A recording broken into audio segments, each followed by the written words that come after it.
अब जो आपने रुपए वाला मसला हाँ, पूछा हाँ, था, वो थोड़ा रुपए सा- के मसले पर आपने कहा था, देखो जो रुपया है ये असल में धन का एक वादा है, धन का एक प्रॉमिस है, और इसके ऊपर लिखा भी हुआ है कि मैं धारक को 200 रुपये अदा करने का वचन देता हूँ, ऐसा कुछ बात है। मेरा रुपया असली क्यों है इसको समझिएगा।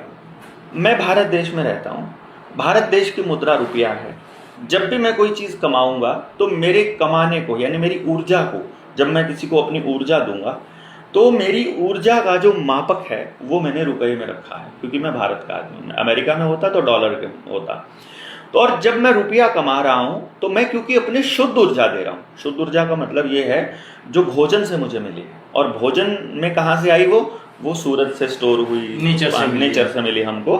तो वो ऊर्जा जो ही वो मैंने आपको दी। फॉर एग्जांपल मैं आपके घर पे दिहाड़ी करने आया, आपने मकान बनाना था, मुझे अपनी ऊर्जा दे करके, मैंने खाली हो गया ना मैं तो, मेरी ऊर्जा जो मैंने भोजन किया वो मैंने आपको दी, मैंने शुद्ध ऊर्जा दी आपको।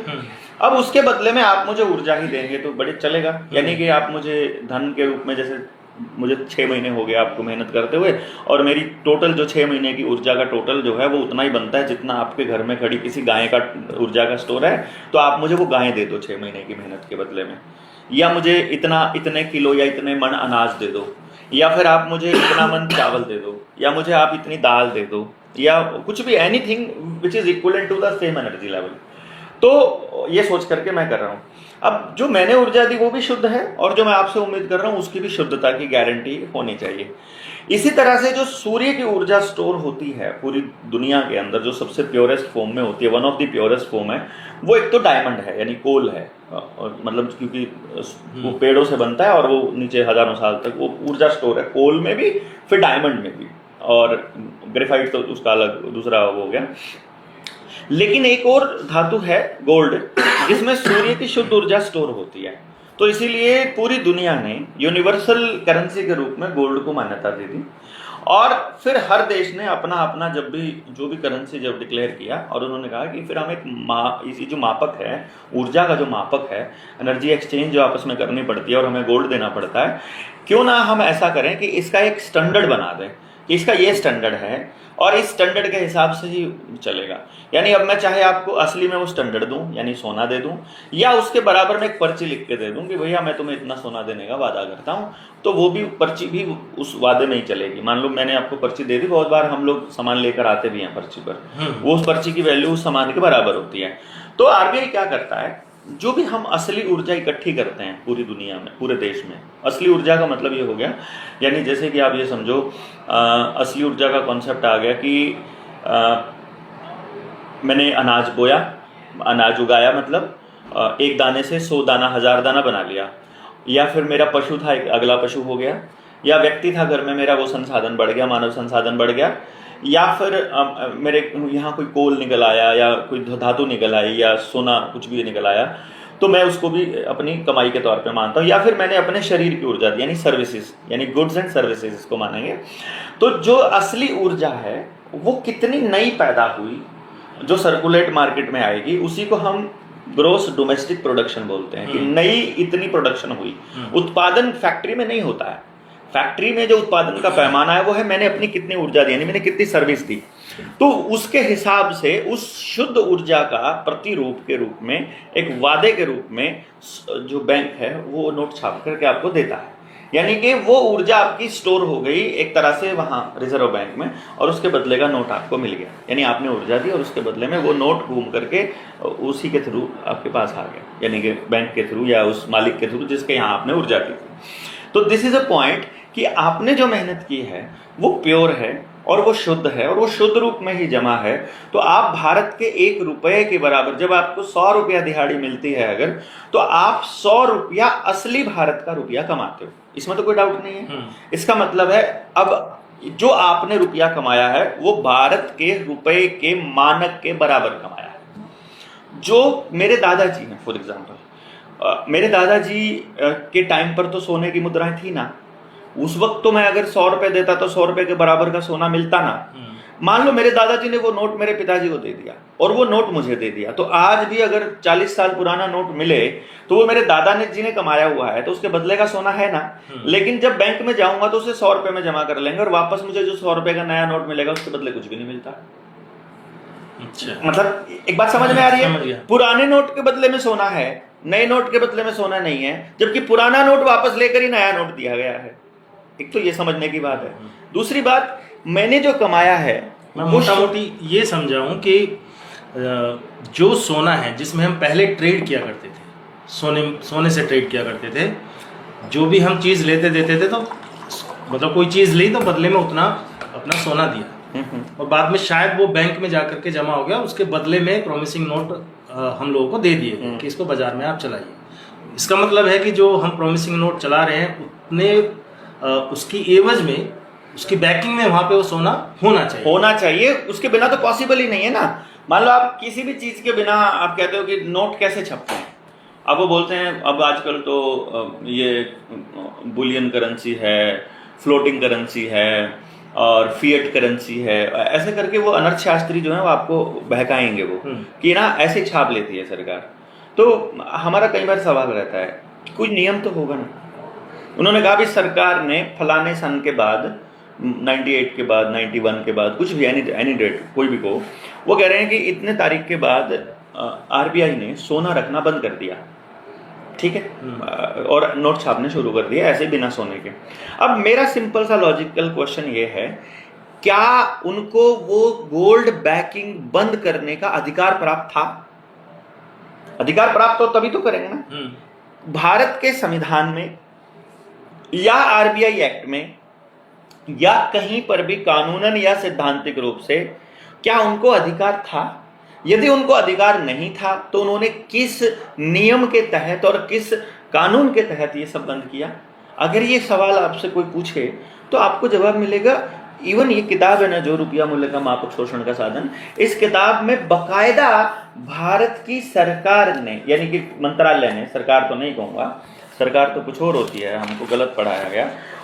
अगर हम इसको डिटेल में जाते हैं तो यहाँ ये जो अनुक्रमिका है, क्रमणिका है, इसमें हमने दिया हुआ है 20 नंबर पेज पे जो हमने वो लगाई है आरटीआईज, उनका जवाब दिया हुआ है और उनके जवाब में मंत्रालय क्या कहता है।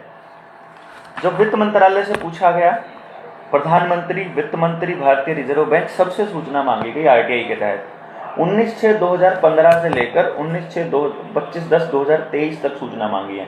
यानी कि 8 साल तक इस सवाल के पीछे पड़े रहे और 8 साल बाद जब सब मतलब सीआईसी से डांट खाने के बाद जो वित्त मंत्रालय जवाब देता है तो उसका उत्तर ये आता है कि हमारे पास वैध मुद्रा का कोई दस्तावेज उपलब्ध नहीं।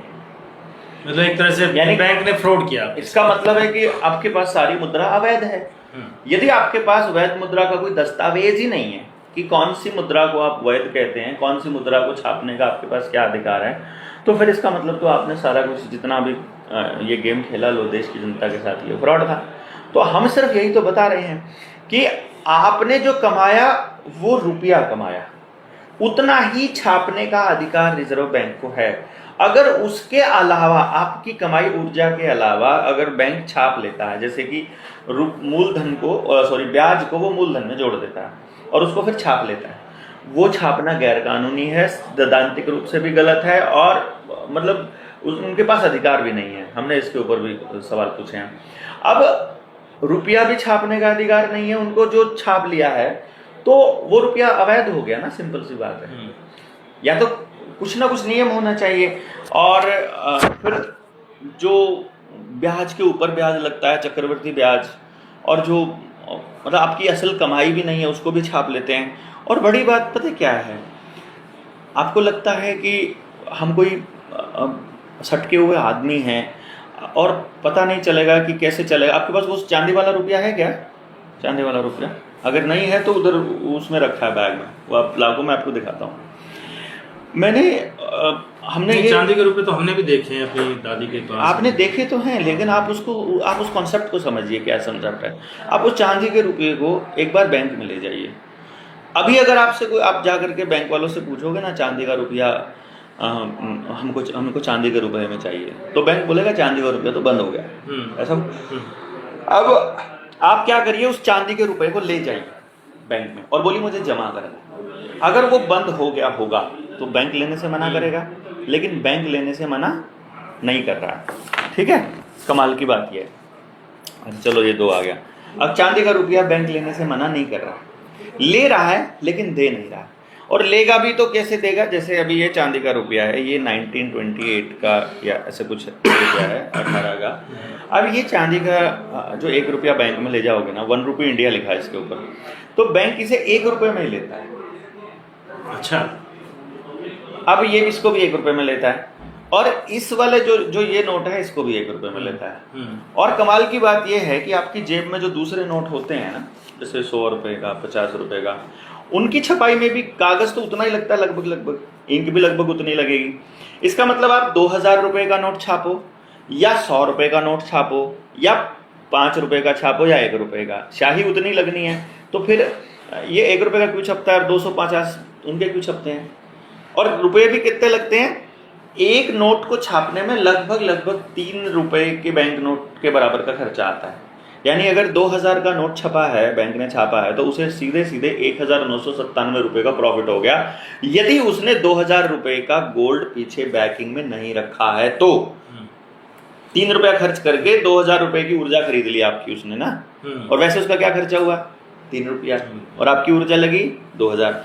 अब ये 1 रुपया जब आप कमाते हो, इसको कमाने में भी आपको 3 रुपये की ऊर्जा देनी पड़ती है ना। तो फिर ये क्यों छापेगी सरकार? ये छापना क्यों जरूरी है? क्योंकि असल में जब आप इसे लेकर जाते हो बैंक में तो भी 1 रुपये में जमा होता है। आप कागज उस वाला स्टील वाला लेकर जाओगे, लोहे वाला, वो भी 1 रुपये में लेता है, और ये चांदी वाला जाओगे तो भी 1 रुपये में लेता है। अब सिर्फ इस 3 ट्रांजेक्शन से ही देखो कितना बड़ा खेल होता है। इसको छापने में लगते हैं 3 रुपये, और जो लोहे वाला रुपया है उसको छापने में लगते हैं लगभग 13 या 14 रुपये। लोहा लगा ना, उसकी कीमत है 13 या 14 रुपये। उसको छापने में, छपाई, लाना ढोना, उसमें टोटल कैलकुलेशन कर लिया। तो फिर वो सिक्का क्यों चलाया जाता है? 1 रुपये को चलाने के लिए 13-14 रुपये वाली धातु क्यों खराब की जाती है? और अगर इसको लेकर के जाते हो तो इसको बनाने में लगता है ऐसे 1000। यानी अभी जाओगे सुनार के पास तो आपको इसके बदले में ऐसे 1000 मिल जाएंगे, जबकि बैंक में 1 रुपये में ले रहा है। इसका मतलब जैसे ही बैंक ने ये लिया और वापस हमको ये दे दिया या डिजिट दे दी, तो आपके साथ 1000 गुना की ठगी हो गई ना होगी? और ये सरेआम हो रहा है आपके सामने। आप जाकर के बैंक से बोलो तो सही, इसकी कितने रुपए में लोगे? बोले 1 रुपये में। और यही चीज बाजार में 1000 रुपये में ले रहा है। तो बैंकिंग का इतना बड़ा फ्रॉड कॉमन सेंस सामने क्यों नहीं नजर आ रहा भाई आपको?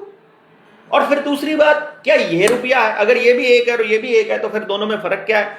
यानी सिक्के वाला, कागज वाला, चांदी वाला, तीनों में फर्क क्या है? कि धातु का फर्क है। तो क्या धातु रुपया होती है कि नहीं होती है? तो फिर रुपया क्या होता है? रुपये का मानक क्या है? वो मानक है। मानक क्या है? गोल्ड है। तो रुपये में मौजूद सोने की मात्रा ही असल रुपया है। और वो कितनी है?